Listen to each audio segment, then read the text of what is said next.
There was a book written on marriage several years ago by a man named Dave Harvey, and he titled the book, "When Sinners Say I Do."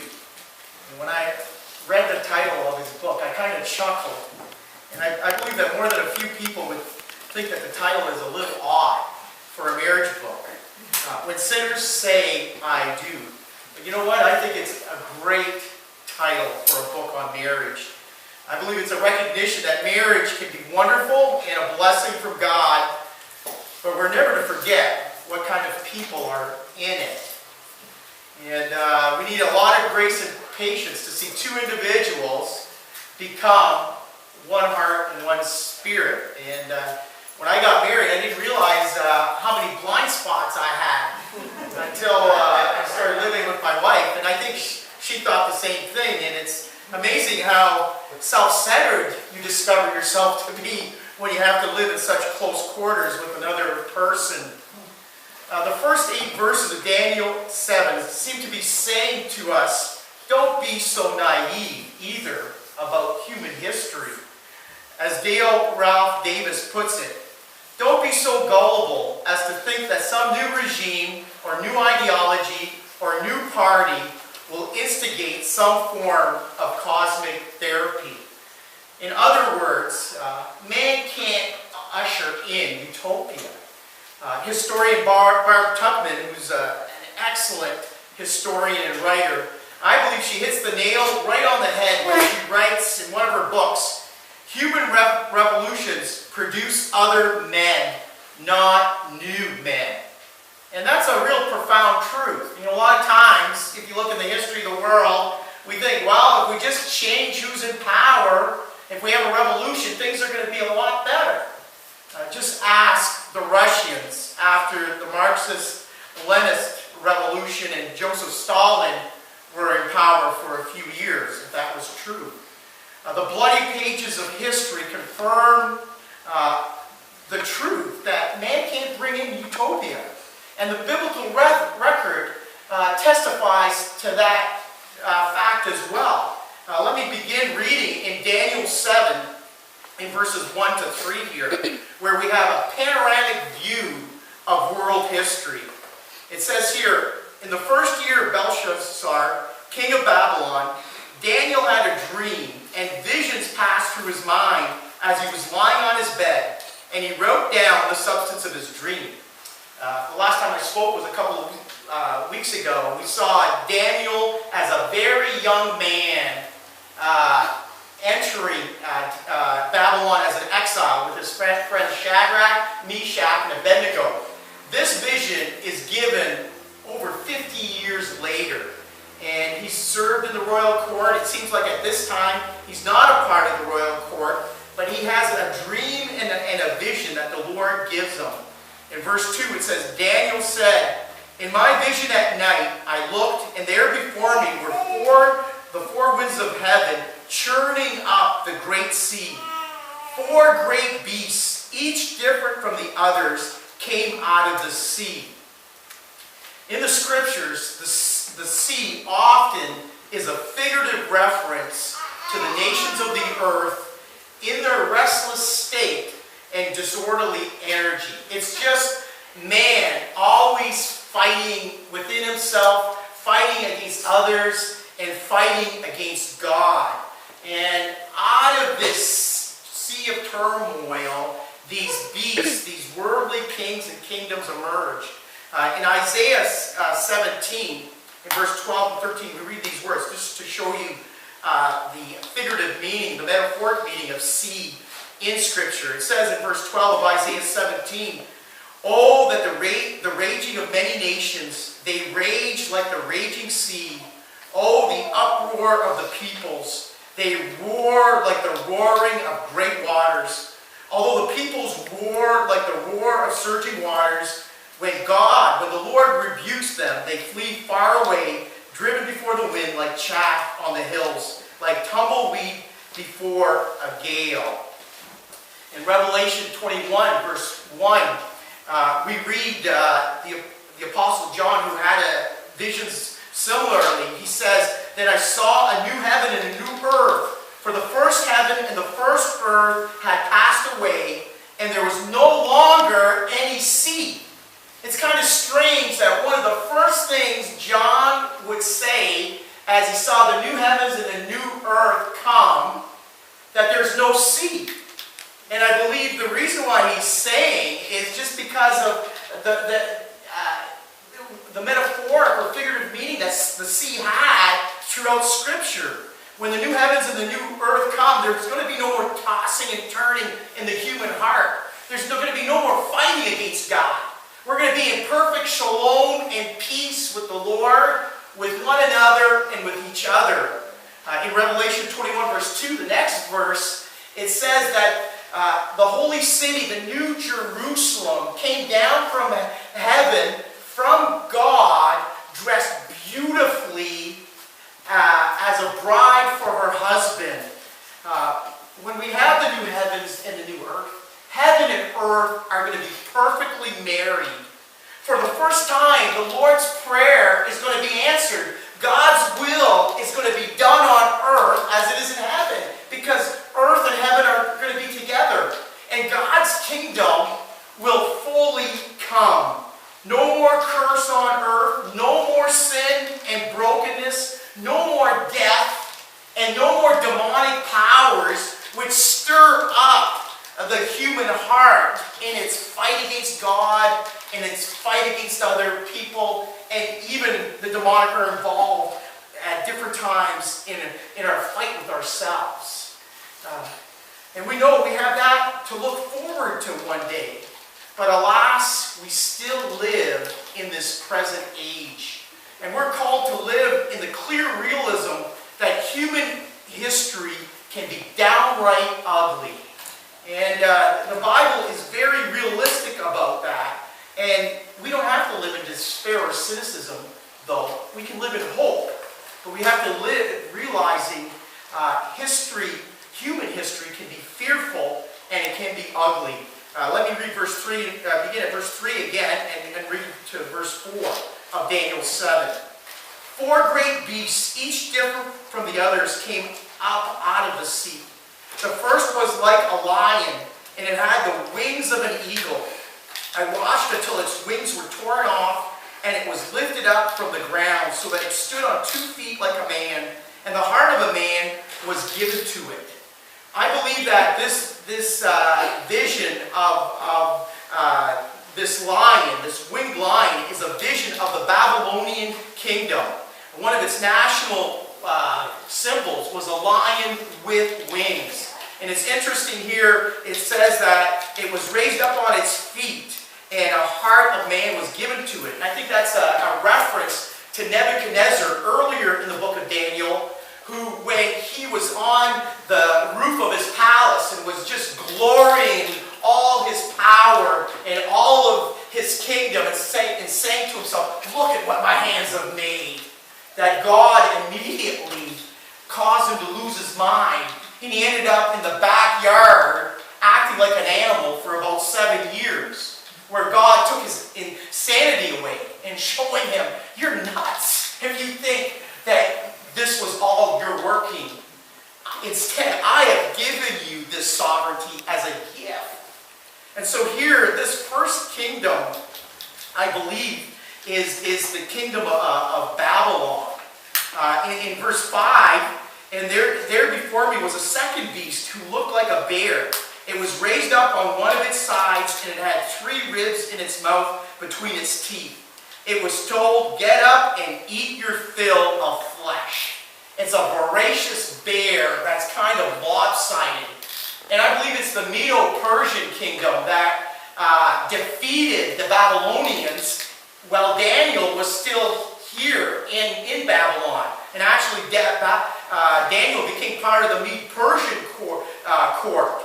And what I believe it is, the Medo-Persian kingdom, is it's lopsided because the coalition between the Medes and the Persians, it wasn't always an equal coalition. The Persians were always stronger than the Medes. And so it was a little lopsided when it was a world empire. In verse 6, after that I looked, and there before me was another beast, one that looked like a leopard, and on its back it had The beast had 4 heads, and it was given authority to rule. I believe that this beast of the leopard is referring to the Greek Empire. The leopard figuratively represents the speed that Alexander the Great defeated the Mede Persians. It was lightning quick that he conquered that kingdom. And just as suddenly as he came to power, his life was ended. And many believe that he took his own life. It says this leopard has 4 heads because after Alexander the Great died, his kingdom was divided among 4 Greek army generals. And before I look at the 4th beast here, where I'm going to spend a lot of my time here, is I want to make reference that this vision of the 4 beasts that is given to Daniel in the 530s BC, maybe around 535 BC, is very similar to the dream that was given to King Nebuchadnezzar in chapter 2 of Daniel. If you remember the story, he's given this dream of a giant, magnificent, impressive human statue that is made up of 4 metals. The metal of the head is gold. The chest and the arms are silver. The belly and the thighs are bronze. The legs are iron, and the feet are partly iron and clay. And nobody could interpret that dream in Daniel 2, if you are familiar with the story, except Daniel. God's Spirit gave Daniel the gift of dream interpretation, and he was able to interpret the dream to Nebuchadnezzar. And he said those 4 different metals are 4 different kingdoms. And so it's just like, in a way, this vision in chapter 7. And Daniel says to Nebuchadnezzar, "You are that head of gold." And I don't know if Daniel should have said that, because King Nebuchadnezzar, it seems like, became very impressed with himself. So impressed that he was the head of gold, that in Daniel 3, he built an image of pure gold, 90 feet high, 9 feet wide. 90 feet high, that is very high, and of gold. It was very expensive. And you know what? Nebuchadnezzar didn't stop there. He demanded everyone in the kingdom. And it's kind of like God has a sense of humor, I believe, because it's mentioned about 3 or 4 times all of the different officials that Nebuchadnezzar wanted to be there and bow down at that image. It goes on for about 3 verses, about 3 different times. And I think we're meant to see the vanity of Nebuchadnezzar. And that's when Shadrach, Meshach, and Abednego ended up in the furnace, because Nebuchadnezzar said, whoever doesn't bow down, he's going to lose his life. And you know what? I think that God-given authority and sovereignty to a government, to a king, is a gift from God. But when we start acting like we are God, we go outside of God's will. And then what happens is then we try to impose a pseudo-order and meaning on reality. And that's what Nebuchadnezzar was trying to do. He lost touch that he just was a king under God. He was trying to act like he was God. And so he had to impose his will on other people. He had to impose a pseudo-order and meaning on life. You know, we are called to live within God's will and humbly discover God's order and meaning, which is already there in creation. That we are to humble ourselves before God. God has given us meaning. He has given us a certain order there that doesn't restrict us, but within that order we can thrive as human beings. And even in my earlier illustration with the marriage, you know, one spouse can't impose their will on the other person. Together, you know, even as the man exercised servant leadership, they're to discover together God's purpose and blessing and who they were made to be together. We don't impose a pseudo-order and meaning on reality, but just receive it like as a gift. I like what Lewis Johnson says when he compares the vision of chapter 7 that was given to Daniel the prophet and the one that was given to Nebuchadnezzar in chapter 2. He says that the one in chapter 2 was something that really looked impressive outwardly. It's a human portrayal of world history as man sees it. Man sees world history as a great accomplishment of man. Portraying world history as a great, impressive image would suit his exalted view of his own nature.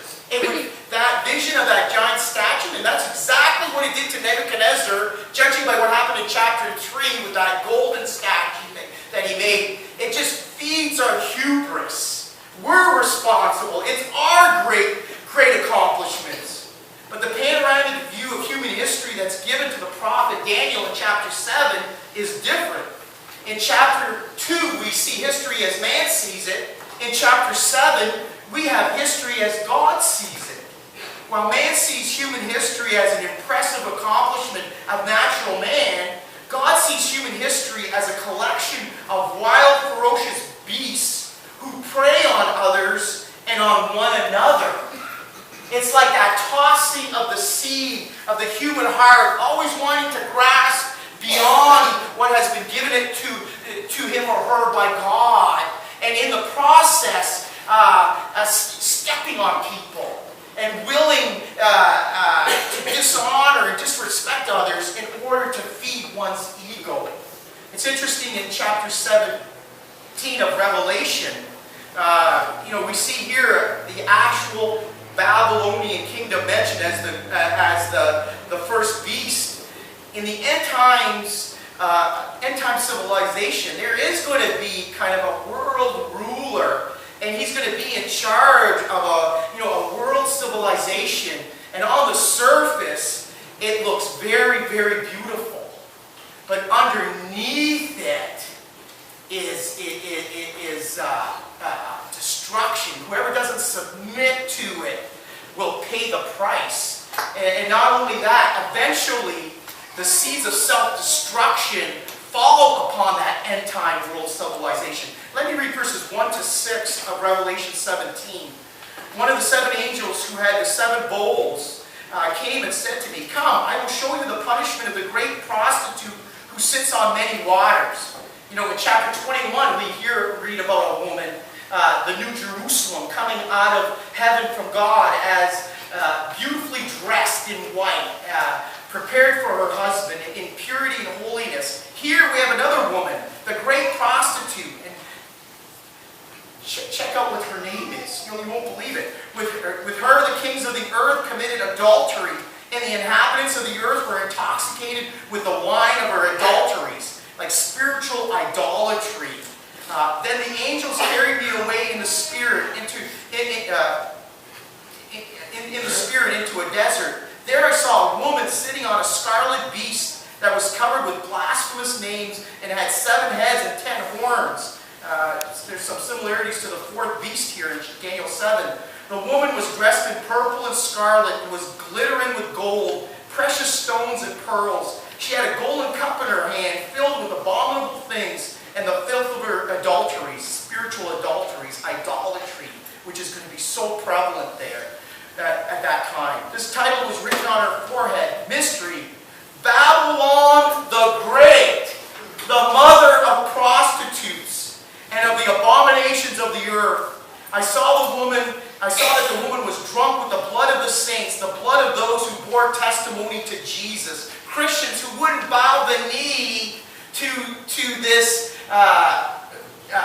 end-time civilization as it's embodied, I believe, in an Antichrist figure that we're going to see. And Christians who refuse to bow will suffer to the point of giving up their life. And then at the end of chapter 17, in verse 15 to 18, then one thing I didn't mention that I didn't bring out, but notice that in chapter 17 verse 1, it says, the great prostitute who sits on many waters. You know, the stirring up, the churning up of a heart that is unsettled, a heart that grasps beyond for things beyond what was given to it by its creator, churning and being, we're going to see, instigated by demonic powers, and to really create much injustice and much suffering in the world. And then in verse 15 to 18 of chapter 17, then the angel said to me, the waters you saw where the prostitute sits are peoples, multitudes, nations, and languages. The beast and the 10 horns you saw will hate the prostitute. You know, when we go outside of God and we give ourselves to the powers of darkness and the powers of the demonic, we sow the seed of self-destruction that ultimately cannot last and ultimately cannot bring blessing. Instead, we accomplish the purposes of Satan, who fights against God and what God wants to do. The beast and the 10 horns you saw will hate the prostitute. They'll bring her to ruin and leave her naked. They will eat her flesh and burn her with fire. For God has put it into their hearts to accomplish His purpose by agreeing to give the beast their power to rule until God's words are fulfilled. The woman you saw is the great city that rules over the kings of the earth. And look at what happens to the Babylonian woman in chapter 18 and what the powers are energizing it. In chapter 18, in verses 1 to 3. After this, I saw another angel coming down from heaven. He had great authority, and the earth was illuminated by his splendor. With a mighty voice he shouted, "Fallen, fallen is Babylon the Great, the man-centered end-time kingdom with the Antichrist, a pseudo-Christ figure leading it. She has become a home for demons and a haunt for every evil spirit, a haunt for every unclean and detestable bird. For all the nations have drunk the maddening wine of her adulteries, her spiritual adulteries and idolatries. The kings of the earth committed adultery with her, and the merchants of the earth grew rich from her excessive luxuries." And see, that's not primarily referring to physical adultery, but spiritual adultery. And just what is going to be present in the end times. And we see how it's become a haunt for many demons. And you know what happens is you see through the book of Revelation, you know, I think it's around chapter 9, you see these images that are these beings released from the abyss that come out. And you see that you got these figures that are human-like, that have long hair and big teeth.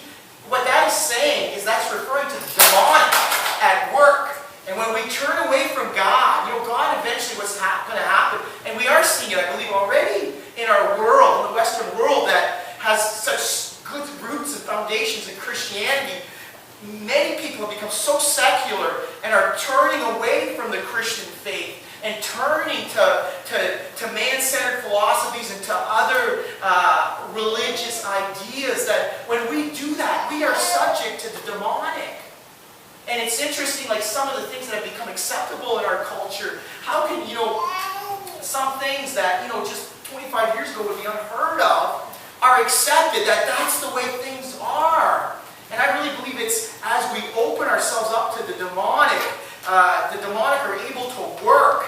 And ultimately what's going to happen is that I believe it's going to be a totalitarian regime that is going to be transnational, that will demand you agree with them.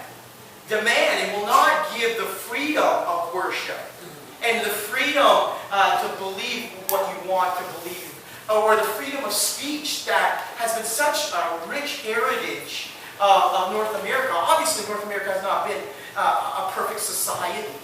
But why do people want to come from all over the world here? Some things we must have done right. And I believe that the whole idea, you know, of separating through the constitutions of countries like Canada and the United States, the executive branch, like the Prime Minister or President, the judiciary, and the legislative branch, and divvying up power that way was done by Christian influence because we realize in the human heart there's evil. And you can't put power just in one person's hands. Because even if they say that, whoever it is, even like you look in the history of the nations in the last 2,000 years, even if they say they're Christian, because sin is so indwelt here, when power becomes too concentrated in too few individuals, it is misused and misapplied. And so we get back to Daniel 7. The fourth beast is different here. The fourth beast is different. He is not specifically defined as an animal like a leopard or a lion where we can clearly see a reference from the world. I believe that as I read this, I believe that one of the reference is the Roman Empire because they took over the Greek Empire. But I don't believe the Roman Empire exhausts the meaning of this beast. And I believe that there have been many types of this kind of figure that we see emerge from this kingdom.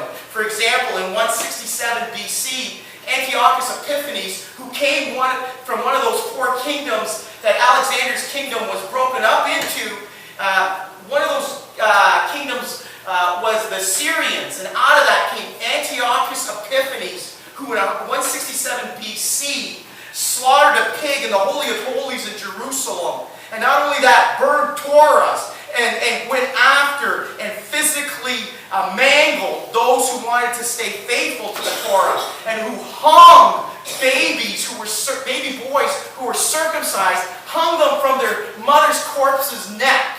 And Antiochus Epiphanes was an antichrist figure. He set up the abomination that causes desolation in the Holy of Holies. And it was the Maccabees, Jews from a priestly family, who put them down. And Hanukkah, to this very day, is celebrated to commemorate that, when the temple was dedicated after Antiochus Epiphanes was defeated. But this passage doesn't exhaust that. It doesn't exhaust the Roman Empire, because as we're going to see, there's a final figure coming. Just like John, the Apostle John says in 1 John 2 verse 18, "Dear children, this is the last hour, and as you have heard that the Antichrist is coming, even now many Antichrists have come." Wherever you see totalitarian power concentrated in a few individuals who take away people's freedom to speak, to believe what their consciences are dictating, wherever you see false teaching that denies that that God came in Jesus Christ in bodily flesh, there you have the spirit of Antichrist.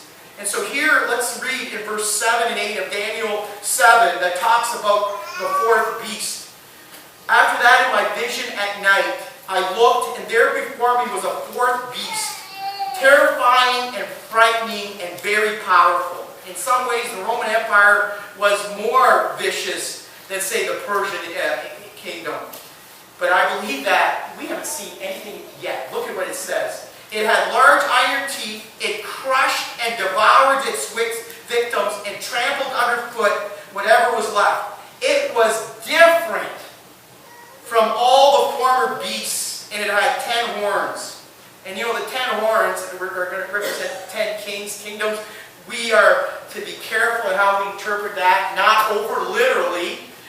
Some people have said, well, this was the economic community market like 30 years ago or whatever, which is now the European Union. There's more than 10 countries there, so we got to not speculate, but just read it and understand what it's saying to us according to what the other scriptures are saying. Well, I was thinking about the horns. There before me was another horn, a little one, which came up among them, and 3 of the first horns were uprooted before it. This horn had eyes like the eyes of a man, and a mouth that spoke boastfully. I believe this is referring ultimately to the final Antichrist. In one way, secondarily to all the before Antichrists. But the final Antichrist, he's going to be the worst. But you know what? You would think that now he would keep talking about the little horn.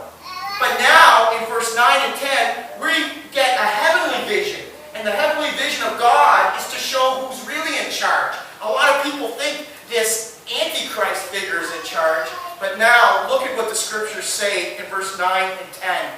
As I looked, thrones were set in place, and the Ancient of Days took his seat. His clothing was as white as snow, the hair of his head was white like wool. His throne was flaming with fire, and its wheels were ablaze. A river of fire was flowing, coming out before him. Thousands upon thousands attended him. 10,000 times 10,000 stood before him. Angels. And the court was seated, and the books were open. Eventually, all the Antichrist figures will be judged before the throne of God. This is a picture of God. And then in verse 11 and 12, we continue to read about the little horn. Then I continued to watch because of the boastful words the horn was speaking. I kept looking until the beast was slain and its body destroyed and thrown into the blazing fire. The other beasts had been stripped of their authority but were allowed to live for a period of time. See, when the Greek Empire lost their empire status, it wasn't like they stopped existing as a country. They kept existing. The Persians didn't end as a country. They kept existing, just not as sovereign over many, many nations and with less power. Then again, we are seeing a figure from God. And I believe in verse 13 and 14 it's Jesus. In my vision at night I looked, and there before me was one like a son of man coming with the clouds of heaven. He approached the Ancient of Days and was led into his presence. He was given authority, glory, and sovereign power. All peoples, nations, and men of every language worshipped him. His dominion is an everlasting dominion that will not pass away, and his kingdom is one that will never be destroyed. We know this is Jesus because when he was appearing before Caiaphas, the unbelieving Jewish high priest, when he was crucified, in Mark 14, at the end of verse 61, in verse 62 we read these words. Again the high priest asked him, "Are you the Christ, the Messiah, the one who we expect, the Son of the Blessed One?" "I am," said Jesus, "and you will see the Son of Man sitting at the right hand of the Mighty One and coming on the clouds of heaven." And this is a combination of Daniel 7, verse 13 and 14, and Psalm 110:1, where God, the Father, says to the Messiah, "Sit at my right hand until I make all your enemies your footstool." And so this is Christ that is referred to here. And so we have to be very realistic and clear realism that the human history can be downright ugly and fearful. But we are also called to live with the clear realism that the true king will overcome all beastly kings of human history, including the last beast. And I believe that this last beast, ultimately, this gets fulfilled at different times in human history, but then it gets fulfilled finally in the Antichrist, in the end times. In verse 19 of chapter 7, it says, Daniel says, "I wanted to know the true meaning of the fourth beast, which was different from all the others and most terrifying." It was different. Again, second time, it says it was different. At the end of chapter 7, verse 23 to 25, it says it was different. God says something twice in the same passage. He really wants us to get the point. When he says it 3 times, he's shouting. He really wants us to know. Because this kingdom, a lot of people think, oh, look what happened in World War II. That can never happen. I have visions of Jews put in boxcars going to the concentration camp. You are very naive and gullible if you think that can't happen again. That will happen one day again. And it will be on the same level of suffering. And not only, Jews at least had some places to run at that time in World War II. Not everybody received them, but you know what? In the end time, there's going to be hardly anywhere to run for those who are faithful to Jesus Christ. So, verse 19, "Then I wanted to know the true meaning of the fourth beast, which was different from all the others and most terrifying, with its iron teeth and bronze claws, the beast that crushed and devoured its victims and trampled underfoot whatever was left. I also wanted to know about the 10 horns on its head, and about the other horn that came up before the three of them fell, the horn that looked more imposing than the others, that had eyes and a mouth that spoke boastfully. As I watched, this horn was waging war against the saints. And that's one of the most common names for Christians in the New Testament. Those set apart for God in Christ, against the saints and defeating them, until the Ancient of Days came and pronounced judgment in favor of the saints of the Most High. And the time came when they possessed the kingdom. In verse 23, he gave me this explanation. The fourth beast is a fourth kingdom that will appear on earth. It will be different from all the other kingdoms. And I believe because how wide its scope is, the ferociousness of it, and because this kingdom, this beast, ultimately will be fulfilled in the end time. The 10 horns are 10 kings who will come from this kingdom. After them, another king will arise, different from the earlier ones. He will subdue 3 kings. Not everyone is going to go with the program. And some are going to try to resist, but it's not going to happen because God, this is the time that God has given to the Antichrist and darkness to rule. He will speak against the Most High and oppress the saints and try to change set times and the laws. The saints will be handed over to him for times, and a half a time, or 3.5 years. It's interesting, Antiochus Epiphanes, he severely persecuted the Jews in 167 BC for around 3.5 years. And whenever, like even in World War II, the severity of the persecution, it lasted only a short period of time. And in the end, it's not going to go on forever. And we are given this scene of heaven, and the one whose the kingdom will eventually be given to, Jesus, to inspire and give us hope and strength. And in the meantime, not to give in to pseudo-lords and ultimate loyalty and allegiance to ones that are not capable to be the Lord of Lords and King of Kings. Only Jesus. We aren't ourselves or anything else in creation it can handle being the Lord of Lords and the King of Kings. When we try to be boss in our own lives or at work, we impose a pseudo-order and reality upon ourselves and others. It's life, death dealing. It doesn't give life. We only walk in life when we submit to the true Lord of Lords, and that's Jesus Christ. I just want to close with a quote from Walter Luthi. He says, to encourage us, he says, "But we know of the Son of Man, who is at the same time the head and the shepherd of his people. The shepherd sees the lion coming. He sees the bear coming, and the leopard, and the fourth beast, and he does not flee." He's not like a hired hand, Jesus says in John 10, who at the first sight of trouble runs away because he doesn't care for the sheep. This good shepherd that we have, Jesus, laid down his life for his sheep 2,000 years ago. And right to the very end, he promises, "I am with you, and I will be with you and help you with any challenge you have in your life." Your leopards, your bears, your beasts in your life, your mountains, may not be these same ones, but they are challenges.